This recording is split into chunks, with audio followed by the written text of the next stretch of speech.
નમસ્કાર વિદ્યાર્થી મિત્રો, આજે આપણે સ્વાધ્યાય 7.4નો 7મા દાખલાથી શરૂઆત કરીશું.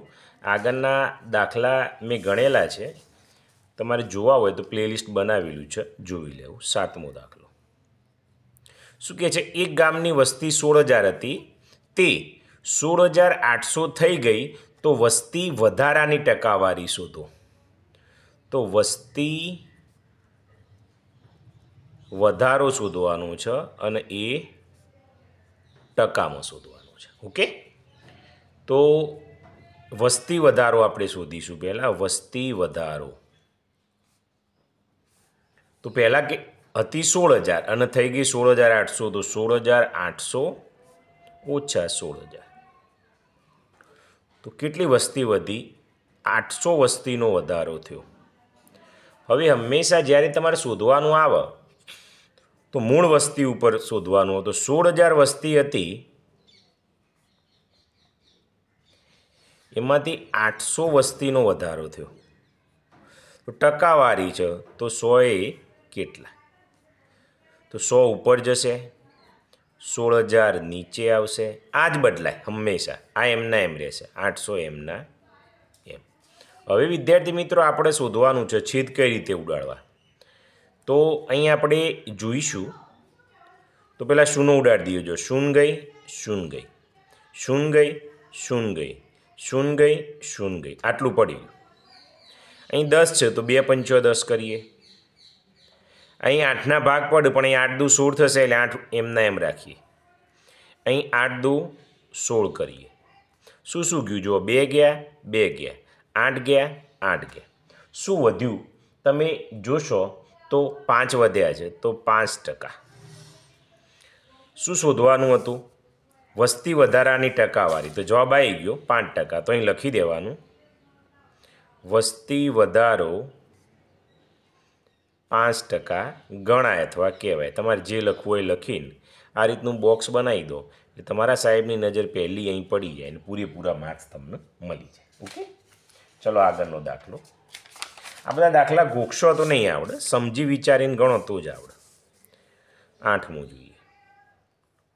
એક ગામની વસ્તી 22,000 હતી, તે 21,120 થઈ ગઈ, તો વસ્તી ઘટાડાની ટકાવારી શોધો.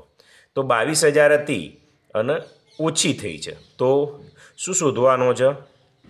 વસ્તી ઘટાડો. એ શેમાં શોધવાનો? ટકામાં. સિસ્ટમ તો એકના એક જ છે, બરાબર છે? ઓકે, દેખાય છે? ડન. ચલો, તો અહીં આપણે પહેલાં લખીએ વસ્તી ઘટાડાની સંખ્યા. તો હતી કેટલી? 22,000. થઈ ગઈ કેટલી? 21,120. આ બંનેની બાદ બાકી કરવાની છે. આપણે અહીં સાઈડમાં કરી દઉં છું, તમારે લખવાનું નથી. આ તો હું તમને બતાવું છું, તમે કોઈ ડાયરેક્ટ ના કરી માટે. બરાબર? આમ ડાયરેક્ટ જવાબ લખીએ તો યોગ્ય નથી, તમને બતાવવું જરૂરી છે. પણ હું જે બાદ બાકી કરું છું એ રફ પેજમાં કરવાની છે તમારે. અહીં આવશે 1, અહીં આવશે 9 અને 10. 10માંથી 2 જાય એટલે 8, 9માંથી 1 જાય એટલે 8, 1માંથી 0, 0, 880 આવી. ઓકે, તો 880 વસ્તી ઘટી. આમ કેટલી વસ્તી ઘટી એવું કહ્યું હોય તો આ જવાબ આવી ગયો. પણ અહીં શું કીધું છે? ટકામાં. તો મૂળ વસ્તી કેટલી હતી? તો 22,000. તો જ્યારે 22,000 વસ્તી હતી, તો એમાંથી 880 વસ્તી ઘટી. ટકા છે એટલે આપણને ખબર છે 100 વસ્તી હોય તો કેટલી? ટકા 100 એ શોધાય. આવું શું થશે? 100 ઉપર જશે, આ 22,000 નીચે આવશે અને 880 એમના એમ. હવે આપણો છેદ હોશિયારીપૂર્વક ઉડાડવાના છે. જુઓ, 1, 2 અને 3 શૂન્ય છે, તો 3 ઉડાડી દઈએ. આ તો ઇઝી થઈ ગયું. 22 ચોક 88, તો અહીં 4. તો અહીં શું આવ્યું? 4%. તો વસ્તી ઘટાડો 4% ગણાય, એવું આપણો જવાબ લખવાનો થાય. અને આ રીતે સરસ મજાનું બોક્સ બનાવી દેવાનું, એટલે તમારે સાહેબની નજરમાં આવી જાય. ઓકે, ચલો જવા દઈએ. 9મો દાખલો.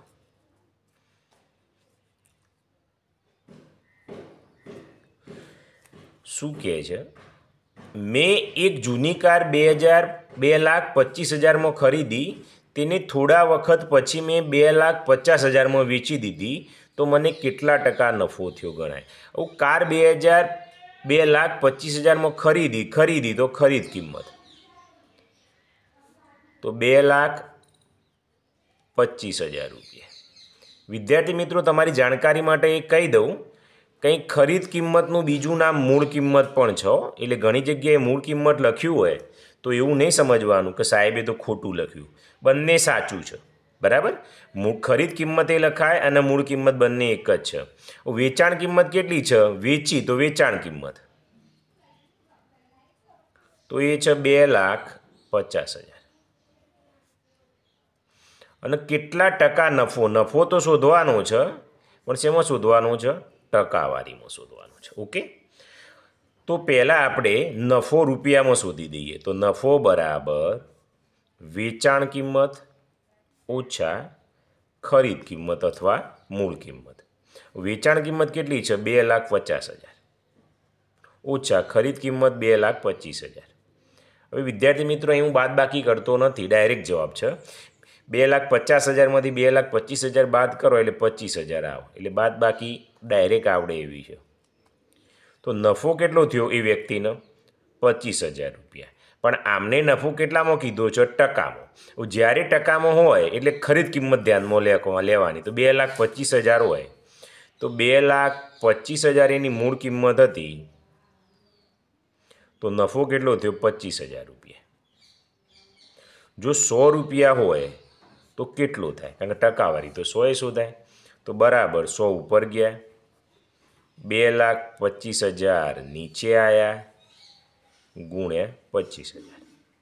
હવે વિદ્યાર્થી મિત્રો, ઘણા એવા હોય છે કે આવું જોયું કારું આવા તો છેદ કઈ રીતે ઉડે, પણ આપણે જે પ્રોસિજરથી ગણતા હોય એ પ્રોસિજરે ગણવાનું ને આવી જશે. ચલો જોઈએ આપણે.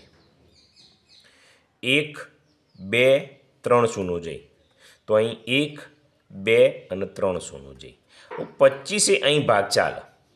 25 9 225 થાય, કારણ કે 25 દાન 250 એટલે 25 9 225. હવે ઉપર 100 વધ્યા એ બેકી સંખ્યા છે, અને નીચે 9 વધ્યા એ એકી સંખ્યા છે. હવે આના છેદ ઉડશે નહીં, એટલે આપણે શું કરીશું? 100/9 કરીશું. હું જગ્યા અહીં છે તો આટલા બ્લોકમાં હું કરું છું તમને બતાવવા માટે. તમારે રફ પેજમાં કરવાનું. તો 100/9, તો 9 એકા 9, 10માં 9 જાય એટલે 1, અને મીંડું ઉતાર્યું. તો 9 એકા 9, 10માંથી 9 જાય એટલે 1. તો શું જવાબ આવ્યો? અહીં છેદમાં 9 હોય એટલે 9 મૂકી જ દેવાના. એ ભાગફળ કેટલું છે? 11, તો એને 11 આટલા મૂકવાના, અને શેષ હોય એને ઉપર મૂકવાની. તો જુઓ 9 ગુણ્યા 11, 9 ગુણ્યા 11 એટલે 99, 99માં 1 ઉમેરો એટલે 100, 100/9 થઈ જાય. તો આટલા ટકા નફો થયો. તો જવાબ કેટલો આવ્યો? 11.199% નફો. આ રીતે ગણાય. ચલો 10મું જોઈએ. મેં એક જૂનું સ્કૂટર 16,000માં ખરીદ્યું એટલે ખરીદ કિંમત કહેવાય, અથવા મૂળ કિંમત પણ કહેવી હોય તો કહી શકાય. બધું એક જ છે. 16,000. થોડા વખત પછી તે 14,000માં વેચ્યું તો વેચાણ કિંમત, તો 14,000. તો મને કેટલા ટકા ખોટ જઈ? તો ખોટ શોધવાની, પણ શેમાં શોધવાની? ટકામાં. જો રૂપિયામાં શોધવાની હોત તો તરત જ જવાબ આપણે લાવી દો. તો પહેલાં ખોટ રૂપિયામાં શોધીશું. તો ખોટ બરાબર ખરીદ કિંમત ઓછા વેચાણ કિંમત. ખરીદ કિંમત કેટલી છે? 16,000 રૂપિયા. વેચી 14,000 રૂપિયામાં, તો કેટલો ખોટ કરી? 2,000 રૂપિયા ખોટ કરી. પણ અહીં આપણને ટકામાં કીધું છે, તો મૂળ કિંમત એટલે ખરીદ કિંમત ઉપર શોધાય તો 16,000 એ શોધવી પડે. તો 16,000 રૂપિયા ખરીદ કિંમત હતી, તો એ ભાઈએ એના ઉપર 2,000 રૂપિયા ખોટ કરી. જો 100 રૂપિયા ખરીદ કિંમત હોય તો કેટલી થાય? કારણ કે ટકા તો 100 ઉપર જ શોધાય, તો 100 ઉપર જશે, 16,000 નીચે આવશે, અને 2,000 એમના એમ. બસ આવું છેદ ઉડાડો. 0 0 0 3 શૂન્ય જઈ તો 1 2 અને 3. અહીં 2 8 16. ઉપર 100 આવ્યા અને નીચે 8 આવ્યા. તો અહીં આપણે વિદ્યાર્થી મિત્રો ભાગાકાર કરવા જઈશું તો શું થાય છે જોઈએ. આના અડધા કેટલા થશે? 50. આના અડધા કેટલા થશે? 4. આના અડધા કેટલા થશે? 25. આના અડધા કેટલા થશે? 2. તો 25 ભાગ્યા 2 આવ્યા. હવે વિદ્યાર્થી મિત્રો ઉપર એકી સંખ્યા છે, નીચે બેકી છે. તો 25 ભાગ્યા 2 અહીં હું કરું છું, તમારે લખવાનો નથી. 2 એકા 2 0 5 ઉતાર્યા, 2 દુ 4 1. અહીં વધારાની શૂન્ય મૂકે એટલે પોઈન્ટ મૂકવો પડશે અને 2 પંચો 10. આટલો ભાગ તમારે લખવાનો નથી, રફ પેજમાં કરવાનો છે. પણ હું ડાયરેક્ટ જવાબ લખું તો તમને એવું થાય કે સાહેબ ડાયરેક્ટ લખે છે એટલે તમને બતાવ્યો. તો અહીં શું આવશે? 12.5% ખોટ. પાછળ લખી દેવાનું. તો મને 12.5% ખોટ ગઈ એવું લખવું જરૂરી છે. અહીં વિદ્યાર્થી મિત્રો 10મો દાખલો તમારો પૂરો થઈ ગયો. 11મો જોઈ લઈએ. ચલો, શું કહે છે? મીનાએ એક જૂનું વોશિંગ મશીન 9600માં વેચ્યું તો વેચાણ કિંમત 9600 રૂપિયા. આપણે વાંચતાય જઈએ અને લખતાય જઈએ તો તેને 20% ખોટ જઈ. તો ખોટ બરાબર 20%. તો મીનાએ વોશિંગ મશીન કેટલી કિંમતમાં ખરીદ્યું છે? તો ખરીદ કિંમત કેટલી? બરાબર છે. આ રીતે ગણવાનું છે. હવે વિદ્યાર્થી મિત્રો 20% ખોટ જઈ છે. બરાબર. તો ધારો કે વસ્તુની ખરીદ કિંમત 100 રૂપિયા છે. બરાબર. તો હવે વેચાણ કિંમત કેટલી થાય? 100 રૂપિયાની વસ્તુ હોય તો ખોટ ગઈ એટલે બાદબાકી કરવાની. તો 80 રૂપિયા થઈ. બરાબર. તો 80 રૂપિયા વેચાણ કિંમત હોય તો વસ્તુ કેટલાની થઈ? 100 રૂપિયાની. તો અહીં વેચાણ કિંમત કેટલી છે? 9600. તો 9600 વેચાણ કિંમત હોય તો એની કિંમત કેટલી થશે? બરાબર. આ પદ મૂકી દીધું. બસ આવું લખીએ. બરાબર. 9600 ઉપર લીધા, 80 નીચે આવ્યા, ગુણ્યા 100. આવું છેદ ઉડાડવા જઈએ આપણે વિદ્યાર્થી મિત્રો તો શું આવે છે જોઈએ છીએ. ચલો, શૂન્ય શૂન્ય. બરાબર. હવે અહીં 8 છે અને 96 છે. તો અહીં 96 છે એના ભાગ પાડવાના થાય. 12 8 96 થાય તો 12 ગુણ્યા 8 96 અને આ શૂન્ય વધી એટલે 10. જો 12 8 96, 96 ગુણ્યા 10 એટલે 960. આ 100 એમના એમ રાખીએ, 8 ઉડી જશે એટલે એમના એમ શૂન્ય શૂન્ય. 12 ગુણ્યા 10 ગુણ્યા આટલા થયા તો 1 2 3 મીંડો થયો તો 12ના પાછળ 3 મીંડો થયો, 12000 રૂપિયા થઈ. તો મૂળ કિંમત કેટલી આવી?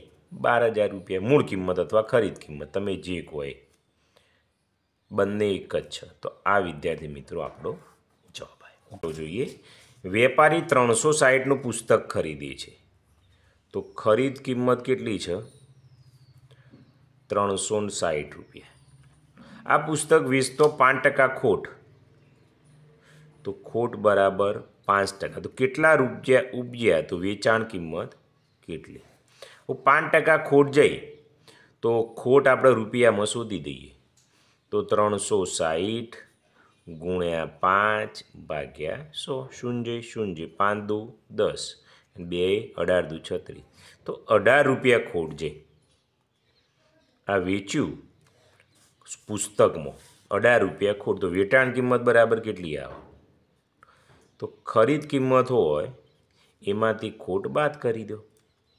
તો ખરીદ કિંમત 360 રૂપિયા છે અને ખોટ છે 18 રૂપિયા.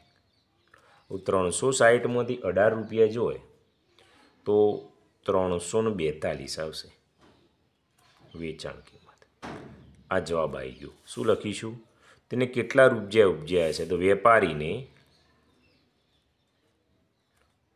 342 રૂપિયા ઉપજ્યા હશે. એવું લખવું પડે. અહીં તમારો સ્વાધ્યાય છે 7.4 પૂરો થાય છે.